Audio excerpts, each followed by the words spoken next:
Eko Win Sastrawijaya, 24 tahun, diringkus unit reserse kriminal Polres Oku Selatan di Kecamatan Banding Agung saat menunggu travel untuk melarikan diri ke Pulau Jawa setelah membunuh balita yang jenazahnya ditemukan dalam pondok kebun.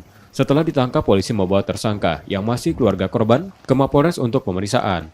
Pada polisi, tersangka mengaku sakit hati dan dendam pada orang tua korban karena dimintai menafkahi keluarga korban, lalu melampiaskannya pada korban, yang saat peristiwa terjadi sedang diajak ke kebun oleh orang tuanya. Tewasnya balita tersebut terjadi Selasa lalu, yang jenazahnya ditemukan di bawah pondok kayu di Desa Tanjung Tebat, Kecamatan Muara II Kisam. Korban mengalami luka dan memar di beberapa bagian tubuh.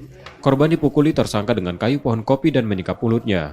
Polres Oku Selatan akan menjatuhkan hukuman maksimal pada kejahatan yang korbannya anak dan perempuan.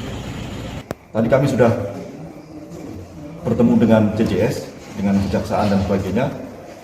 Kami berharap untuk kasus-kasus yang melibatkan korban, terutama untuk korban anak dan perempuan, kami akan memberikan hukuman yang maksimal, sehingga memberikan efek jera, tidak ada lagi kejadian yang mengakibatkan korban-korban, terutama untuk anak dan perempuan, dan secara umum untuk seluruh masyarakat Oku Selatan.